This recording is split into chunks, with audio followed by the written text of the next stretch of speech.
English on the road with Nzwaki.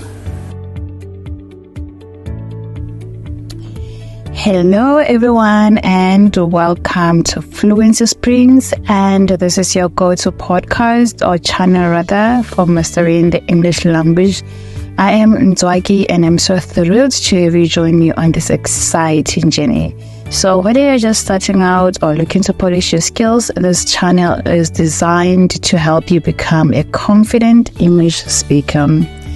In today's episode, we will be diving into the basics of English learning. I will discuss why learning English is so important, share some essential tips for getting started, and also explore some great resources to help you along the way. So without any waste of time, let's get started. First off, let's start with the elephant in the room, the most important question: why? So why learn English? I mean, we have so many other beautiful languages in the world, but what sets English apart? Well, don't look any further for your answers. I got you. Many of you who are listening to this podcast may already know the answer to this, but for those who don't, English is one of the most widely spoken languages in the world. It's, as a matter of fact, an official language of over 50 countries, and it is also commonly used in international business, science, technology, and entertainment. So by learning English, you're opening doors to countless opportunities for education, for travel, career advancement, and the list goes on. And now that you know the answer to the why, you may wonder and ask yourself, but where do I begin, Nzwaki? Well, I also got you covered on that as well. In today's episode, I will also be sharing with you a few key tips to help you start your English learning journey on the right foot. And without any waste of time, let's dive in, starting with our first tip number 1.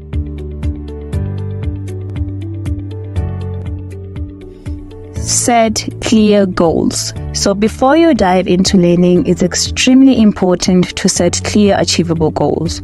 Ask yourself why you want to learn English. I'm not sure how many of you are familiar with the SMART approach, which in this case would be an acronym for specific, measurable, achievable, relevant, and time-bound. And why should we use the SMART approach? Well, when learning English, it's extremely easy to say, I want to improve. But that can feel vague and overwhelming, and that's where this approach comes in. It breaks down your goals into bite-sized actionable steps that make the process feel more achievable. And without any further waste of time, I want to dive into what it actually stands for and how you can actually use this approach. So let's start with the first S in SMART, which stands for specific. This is all about getting clear on what you want to accomplish. So instead of saying, I want to get better at English, you might say, I want to learn 20 new business English vocabulary words. This is because when you're specific about your goal, it's very easy to focus on your learning efforts. You know exactly what you are aiming for.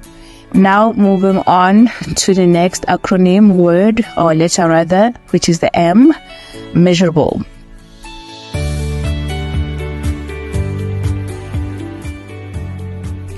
Next up, we have M for measurable. So you need to be able to track your progress. For example, if you want to improve your reading skills, a measurable goal could be, I will read 3 English articles a week. That way you can check in with yourself and see if you're meeting your targets. Having a measurable goal is a great way to stay motivated because you can literally see your progress week in, week out.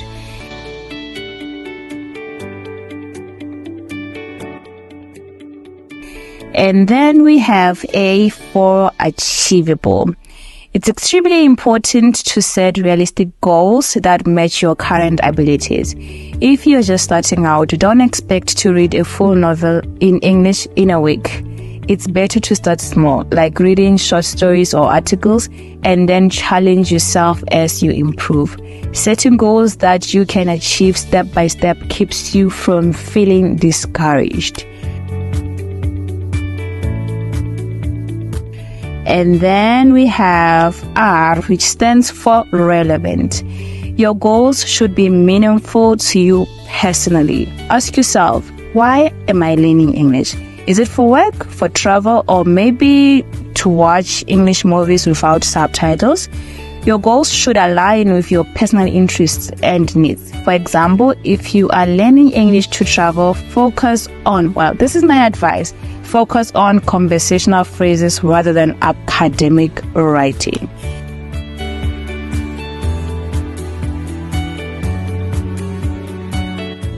Okay, and then we have, last but not least, time bound. So,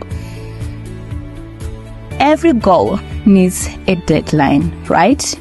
This creates a sense of urgency and helps you to keep track of everything that you're doing. So, for example, you could say, I will learn basic grammar rules in 2 months. A time frame helps you to stay focused and also make sure that you're continuously working towards your goals. So, in a nutshell, or to wrap everything up, using the SMART approach is a fantastic way to structure your English learning journey. Be specific about your goals.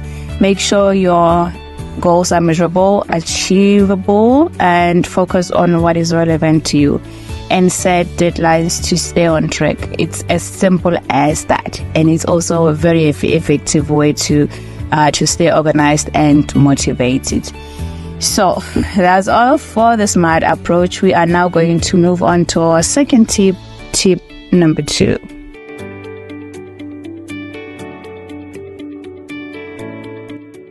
So tip number 2, practice regularly. So consistency is really key, and I cannot emphasize this enough. Consistency. And when it comes to learning, this is like really, really important. You need to be consistent. Try to practice English every day, even if it's just for a few minutes. This could be through reading, writing, listening, or even speaking to people if you have an opportunity to do so.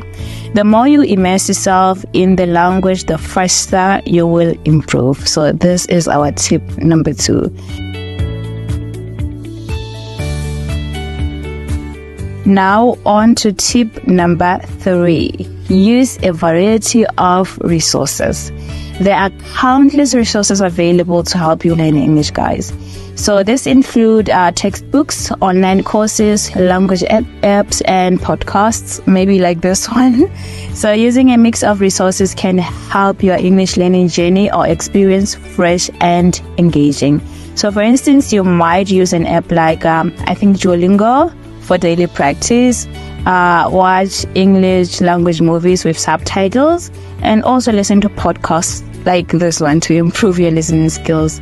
And in the future, maybe I will add some questions at the end of each episode that I will be posting just to test how well you understood what I was saying during the podcast. So please let me know if I should do this. I'm not sure, but I think it could actually be a very good way to test your listening. So maybe I will do that.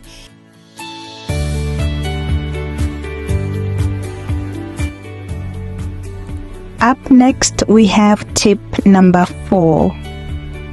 Don't be afraid to make mistakes. Making mistakes is a natural part of learning. Don't let the fear of making errors hold you back. It is through the very same mistakes that we make that we can grow, we learn, and become better. Every mistake is an opportunity to learn and improve. And remember, even native speakers make mistakes sometimes. It's really just as easy as that, guys. Allow yourself to make mistakes so that you can learn and you can improve. Now, let's move on to our last and final tip for today. Tip number 5. Okay, so tip number 5 is find a language partner. Okay, so practicing with a partner is a great way to enhance your learning experience. So you can find a friend or join a language exchange group where you can practice speaking English with others. This not only improves your speaking skills, but it also builds your confidence.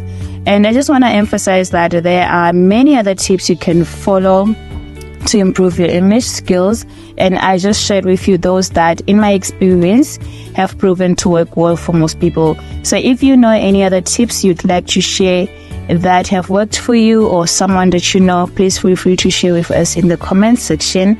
That will be greatly appreciated. And yeah, I think this is all for today with my tips. And I think that, yeah, by that we have come to the end of our episode. So remember that the key to success is consistency and practice. Please set your goals, use a variety of resources, and most importantly, enjoy the process. Learning a new language is an incredible journey that offers endless rewards. And yeah, with that, thank you so much for tuning in. If you enjoyed this episode, please subscribe and leave a comment. Please also feel free to reach out with any questions or topics you'd like me to cover in the future. And I will see you next time. I hope you enjoyed being here. Bye.